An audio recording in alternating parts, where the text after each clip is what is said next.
नमस्कार दोस्तों, कैसे हो? उम्मीद करते हैं मस्त होंगे। तो मेरा नाम विक्रांत है और आज हम लोग क्लास 10th के बायोलॉजी का चैप्टर नंबर 2 श्वसन की बाह्य और अवायवीय श्वसन में अंतर समझेंगे। जी हाँ, बाह्य श्वसन किसे कहते हैं और अवायवीय श्वसन किसे कहते हैं, ये दोनों में अंतर क्या है, ये चीज अपन समझेंगे। ठीक है, तो सबसे पहले देखो यहाँ पे बोल रहा है बाह्य। बाह्य बाह्य का मतलब वायु, वायवीय का मतलब वायु, वायु की उपस्थिति में। और अवायवीय, अवायवीय मतलब अवायु, अवायु का मतलब क्या होता है कि वायु की अनुपस्थिति में। तो हम क्या लिखेंगे कि वैसे श्वसन जो क्या वायु की उपस्थिति में हो उसे वायवीय श्वसन कहते हैं, और वैसे श्वसन जो वायु की अनुपस्थिति में हो उसे अवायवीय श्वसन कहते हैं। ठीक है, चलिए बात है, जब भी अंतर पूछे तो हमें एक बॉक्स बना लेनी है। क्या करनी है? एक बॉक्स इस तरह बना लेनी है हमें, इतना बड़ा बॉक्स बना लेनी है हमको। क्लियर? और बीच में बीचों बीच एक लाइन खींच देंगे। ठीक है, बीचों बीच एक लाइन खींच देंगे और यहाँ पर भी एक लाइन खींच देंगे अपन, यहाँ पर भी एक लाइन अपन खींच देंगे। क्लियर बात है? अब यहाँ पे क्या लिखेंगे? यहाँ पे लिखेंगे वायवीय, वायवीय श्वसन, वायवीय श्वसन। और वहां पे क्या लिखेंगे? वहां पे क्या लिखेंगे? वहां पे लिखेंगे अवायवीय श्वसन। क्या लिखेंगे? अवायवीय श्वसन। क्लियर हुई बात है? अरे बोलो, क्या यहाँ पे बातें क्लियर होगी? क्लियर हुई? अब इस दोनों में अंतर स्पष्ट करेंगे। ठीक है, क्या लिखेंगे? वैसे श्वसन, पहला देखिए, लिखिएगा पहला वायवीय श्वसन, वायवीय श्वसन, श्वसन कहाँ होता है? तो ऑक्सीजन की क्या होती है? उपस्थिति में होती है, उपस्थिति में होती है। ठीक है, में होती है। और अवायवीय श्वसन किसमें होती है? तो अवायवीय श्वसन ऑक्सीजन की अनुपस्थिति में होती है। क्या लिखेंगे? एक नंबर देखिए कि अवायवीय श्वसन, अवायवीय श्वसन, अवायवीय श्वसन ऑक्सीजन की सॉरी, यहाँ पे ऑक्सीजन होगा। ठीक है, हमसे सॉरी, माफी चाहते हैं। ऑक्सीजन की उपस्थिति, ठीक है, उपस्थिति में होती है, उपस्थिति में होती है। क्लियर हुई बातें? यहाँ तक बातें क्लियर हो गई।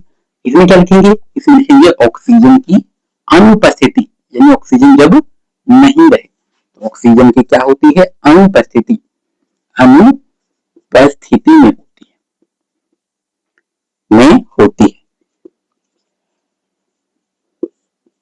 क्लियर हुई बात है? बोलो, यहाँ तो बातें क्या क्लियर होगी? 1 सेकेंड।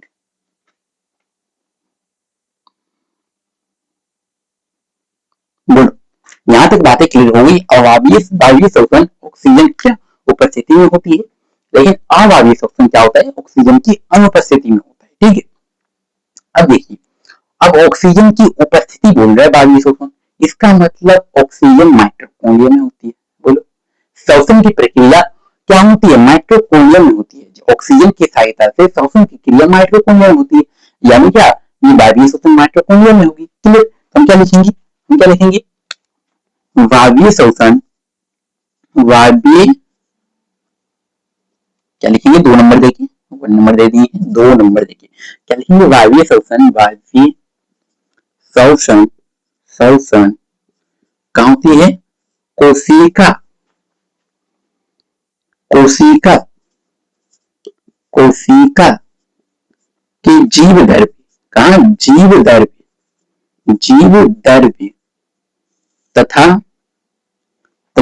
का माइटोकॉन्ड्रिया में, तथा माइटोकॉन्ड्रिया में क्या होती है? पूर्ण होती है, पूर्ण का मतलब पूरा होता है। ठीक है, क्लियर बात है? लेकिन यही अवायवीय श्वसन में क्या होती है? केवल कोशिका के जीव द्रव्य में होती है। कहाँ होती है?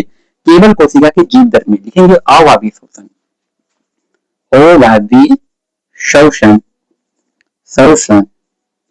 केवल कहाँ होती है? कोशिका के जीव द्रव्य में होती है, कोशिका के जीव द्रव्य में पूर्ण होती है। जीव द्रव्य में क्या होती है, पूर्ण होती है, पूर्ण होती है। क्लियर हुई बात है? यहाँ तक बातें क्या क्लियर होगी? क्या यहाँ तक बातें क्या क्लियर होगी? अरे बोलो, हुई क्या क्लियर? चलिए अब क्या लिखेंगे? अब देखिए, वायवीय श्वसन होता है ऑक्सीजन की उपस्थिति में, यानी ऑक्सीजन की क्या पूर्ण ऑक्सीकृत करता है। वायवीय श्वसन पूर्ण ऑक्सीकृत करता है, ऑक्सीजन का क्या पूर्ण ऑक्सीकृत करता है। वायवीय श्वसन क्या लिखेंगे? वायवीय श्वसन, श्वसन ऑक्सीजन लेना है, थोड़ा देख लेते हैं, ठीक है। ग्लूकोज का, सॉरी, जो वायवीय श्वसन होता है वो ग्लूकोज का पूर्ण ऑक्सीकृत करता है, ऑक्सीकृत करता है, ठीक है। लेकिन जो अवायवीय श्वसन होता है वो ग्लूकोज का पूर्ण ऑक्सीकृत, पूर्ण का मतलब पूरा, पूरा ऑक्सीकृत नहीं करता है। ऑक्सीकृत यानी ऑक्सीजन, ऑक्सीजन की सहायता से क्या वायवीय श्वसन पूरा ग्लूकोज का क्या ऑक्सीकृत कर लेता है, लेकिन अवायवीय श्वसन नहीं कर पाता है। क्या लिखेंगे? वायवीय श्वसन ग्लूकोज का, ग्लूकोज का पूर्ण, पूर्ण का मतलब पूरा, पूरा ऑक्सीकृत करता है, ऑक्सीकृत करता है, करता है, ठीक है। लेकिन लेकिन अवायवीय श्वसन ग्लूकोज का पूर्ण ऑक्सीकृत नहीं करता है। क्या लिखेंगे? अवायवीय श्वसन, अवायवीय, अवायवीय श्वसन, अवायवीय श्वसन क्या ग्लूकोज का, ग्लूकोज का, ग्लूकोज का क्या पूर्ण ऑक्सीकृत नहीं करता है, पूर्ण ऑक्सीकृत, ऑक्सीकृत नहीं करता है। क्या करता है? पूर्ण ऑक्सीकृत नहीं करता है। क्लियर हुई बातें? अरे बोलो, यहाँ तक क्या बातें क्लियर होगी? यहाँ तक क्या बातें क्लियर होगी? पूर्ण ऑक्सीकृत नहीं करता है, थोड़ा बहुत आगे लिख देते हैं, नहीं करता है, ठीक है। यहाँ तक क्या बातें क्लियर हो गई? यहाँ तक क्या बातें क्लियर होगी? अब क्या लिखेंगे? जो वायवीय श्वसन होता है ना, वो क्या, वो ग्लूकोज की सहायता से क्या निर्माण कर देता है? तो क्या CO2 और H2O निर्माण करता है। क्या करता है? CO2 और H2O निर्माण करता है। वायवीय श्वसन के द्वारा क्या CO2 और H2O निर्माण करता है। लेकिन जो अवायवीय श्वसन होता है, अवायवीय श्वसन की क्रिया के दौरान क्या करता है? तो ये CO2 तो करता है, CO2 का निर्माण तो करता है, साथ में एल्कोहल का निर्माण करता है। क्या करता है? एल्कोहल का निर्माण करता है, जिसे OH बोलते हैं।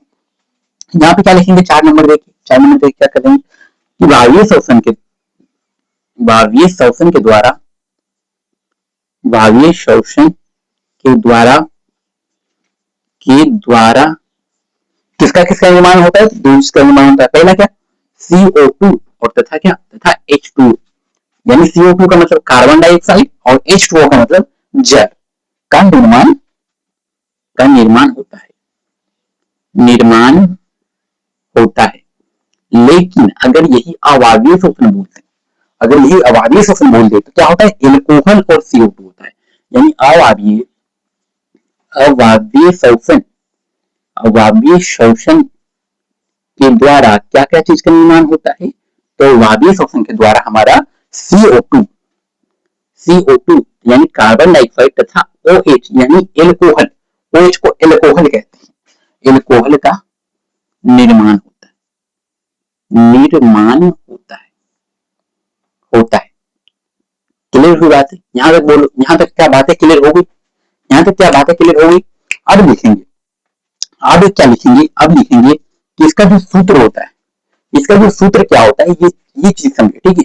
ग्लूकोज का C6H12O6 होता है, लेकिन जो वायवीय श्वसन होता है इसका समीकरण क्या होता है, इसका सूत्र क्या होता है, ठीक है।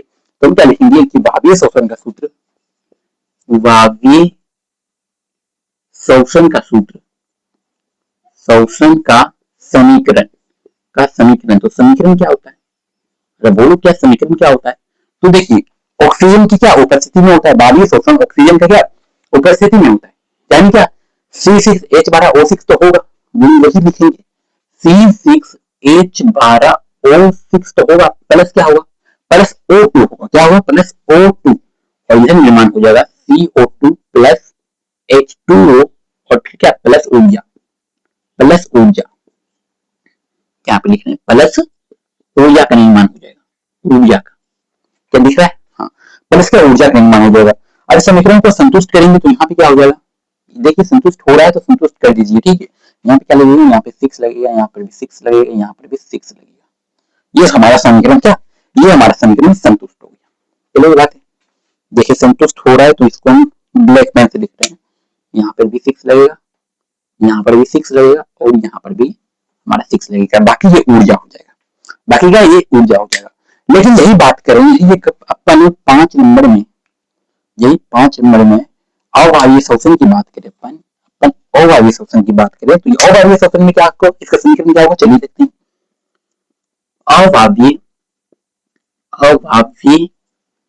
शोषण का समीकरण तो इसका समीकरण क्या हो जाएगा भाई मेरे, इसका समीकरण क्या हो जाएगा, तो इसका जो समीकरण हो जाएगा वो क्या, वही होगा C6H12O6 हो जाएगा और प्लस क्या होगा, प्लस O2 यहाँ पर भी होगा, प्लस यहाँ पे O2 यहाँ पर भी होगा। लेकिन जब यहाँ आएगा तो यहाँ पे क्या होगा, यहाँ पे हमारा CO2 तो बनेगा और प्लस क्या OH बन जाएगा, प्लस OH और प्लस हमारा ऊर्जा बन जाएगा और प्लस हमारा ऊर्जा बन जाएगा। क्लियर बात है, यहाँ तक बातें क्या क्लियर हुई, यहाँ पर बातें क्या क्लियर हुई।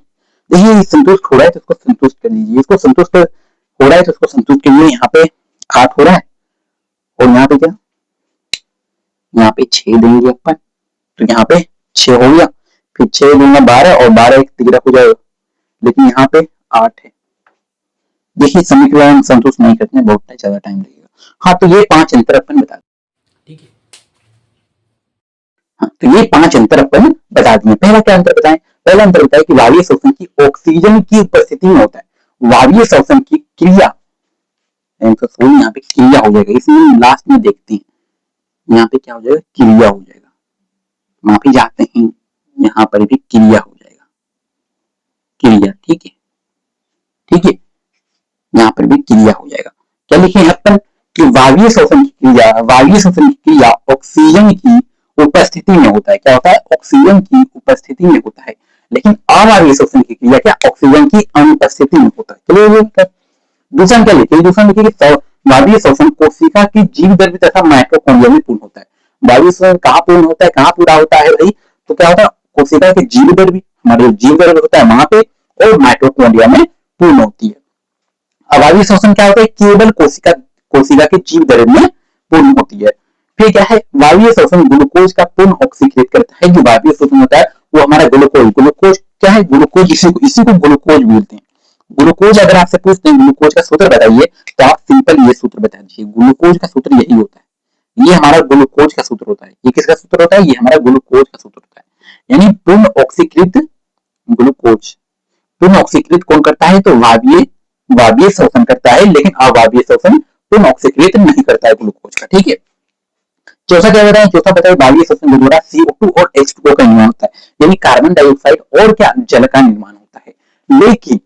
लेकिन जो अवायवीय शोषण के द्वारा होता है वो क्या, CO2 तो निर्माण होता है, कार्बन डाइऑक्साइड का भी निर्माण होता है, लेकिन जल के बजाय एल्कोहल का निर्माण हो जाता है, जिसे हम शॉर्टहैंड में दारू बोलते हैं, ठीक है, उसी का निर्माण होता है। फिर क्या 5 नंबर में बोलते हैं वायवीय शोषण का समीकरण क्या है, तो C6H12O6 plus O2 equal to CO2 plus H2O हो जाएगा। लेकिन नहीं, इसके बजाय क्या हो जाएगा, यहाँ पे H2O के बजाय OH हो जाएगा, H2O के बजाय OH हो जाएगा। क्यों, क्योंकि यहाँ पे CO2 और जल बन रहा है, H2O बन रहा है, लेकिन यहाँ पे OH बन रहा है, यहाँ पे OH बन रहा है, इसमें समीकरण यहाँ पे OH हो जाएगा। क्लियर बात है, बोलो क्या, यहाँ तक बातें क्लियर हो गई। चल तो ये 5 नंबर क्वेश्चन में पूछा जाता है, ये 1-2 नंबर में नहीं पूछा जाता, ये क्वेश्चन हमारा 5 नंबर में पूछा जाता है। तो अगर आप इस तरह के लिख के आते हैं, अगर आप पांच जो अंतर है वो लिख के आते हैं तो 5 में 5 नंबर मिल जाएगा, क्योंकि आपको 1 नंबर इसमें मिलेगा, इसमें आपको 1 नंबर मिलेगा, 1 नंबर इसमें मिलेगा, 1 नंबर इसमें मिलेगा, 1 नंबर इसमें मिलेगा और 1 नंबर इसमें मिलेगा, यानी 5-5 नंबर आपको मिल जाएगा, यानी 5-5 नंबर आपको मिल जाएगा, ठीक है। तो मिलते हैं नेक्स्ट वीडियो में, तब तक के लिए बाय बाय,